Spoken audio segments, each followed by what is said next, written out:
هل شعرت يوما بالخوف أمام شخص غاضب؟ هل ارتجفت يداك أو تعثرت كلماتك عندما واجهت شجارا أو تهديدا؟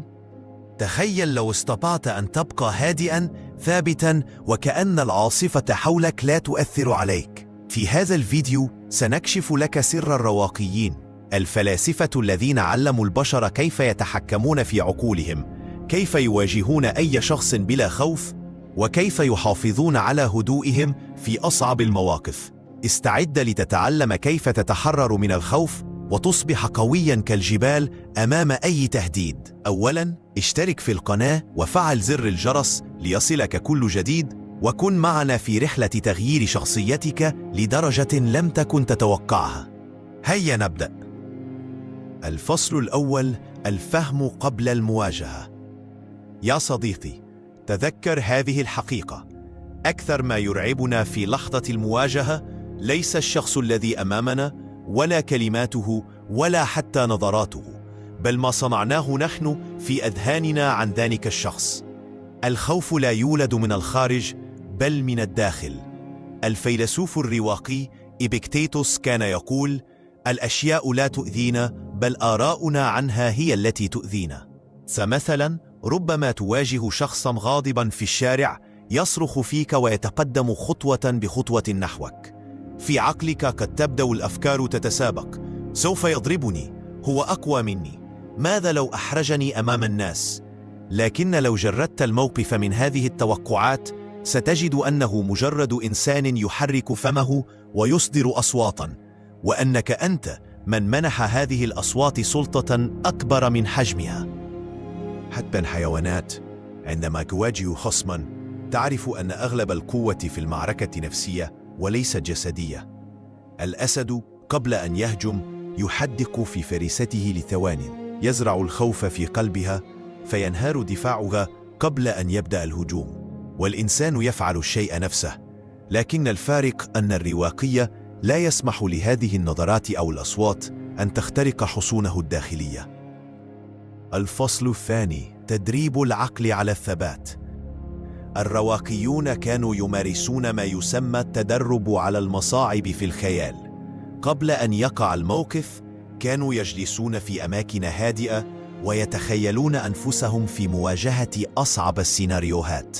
فمثلا، تخيل أنك في السوق ورجل فجأة يصرخ في وجهك: ابتعد عن طريقي، بصوت حاد، والناس تلتفت. في اللحظة الأولى عقلك قد يدفعك للرد بنفس الحدة أو التراجع بخوف، لكن في التمرين العقلي أنت تتخيل نفس الموقف عشرات المرات، وفي كل مرة تتدرب على أن تظل كتفاك مستقيمين، تنظر في عينيه بهدوء، وتتكلم بصوت منخفض وثابت: اهدأ، لست هنا لأتعارك معك.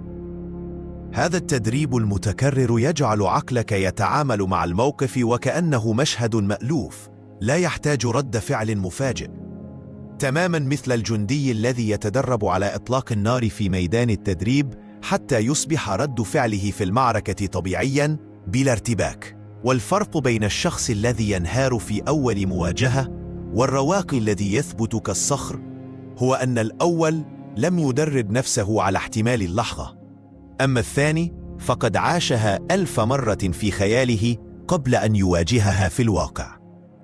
الفصل الثالث: قوة الصمت. في لحظات الشجار الغضب معدن، شخص يصرخ ثم تجد نفسك تصرخ أنت أيضا وكأنك وقعت في عدوى انفعالية. لكن الرواقي يعرف أن الصمت في هذه اللحظات أقوى من أي صرخة. الصمت ليس استسلاما، بل هو إعلان غير مباشر: لن أسمح لك أن تملي علي إيقاع المعركة. تخيل أنك في مقهى ورجل بدأ يتهمك بأنك أخذت مقعده. صوتك داخلك يقول: أدافع عن نفسي، أصرخ، أبرر.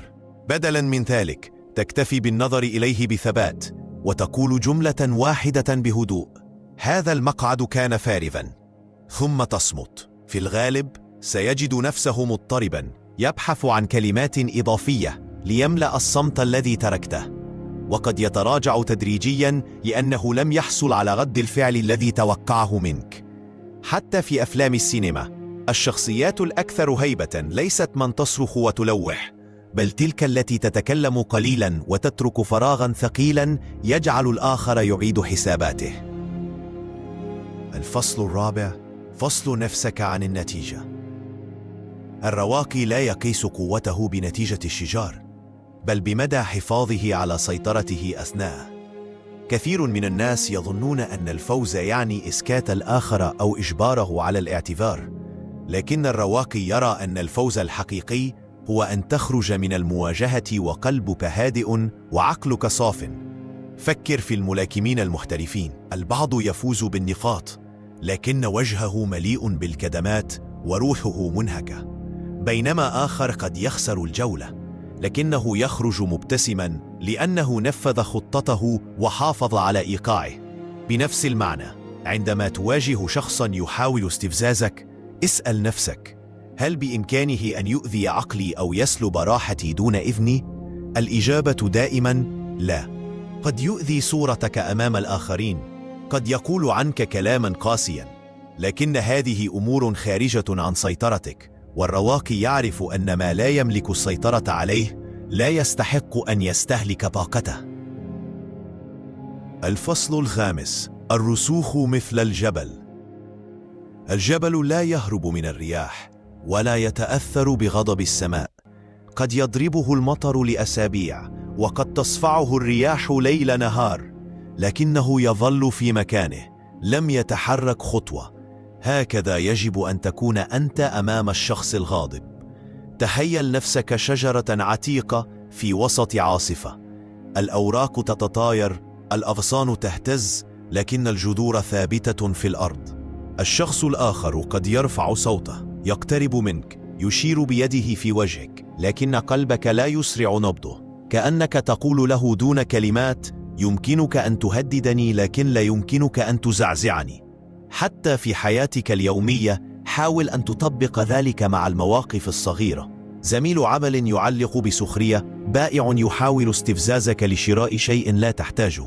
كلها فرص لتدرب نفسك على أن تكون جبلا، حتى تصبح هذه الصفة جزءا منك في المواقف الكبيرة.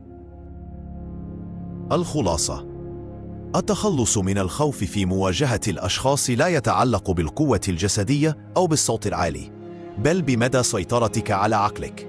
عندما تدرك أن الخوف ليس إلا فكرة صنعتها أنت، تستطيع أن تعيد صياغتها في أي لحظة، وحينها ستكتشف أن كل مواجهة، حتى الشجار، ليست تهديدا، بل فرصة لاختبار صلابتك. والرواقي الحقيقي لا يخاف، لأنه يعلم أن أقوى سلاح في العالم هو عقل لا يمكن لأحد أن يهزمه.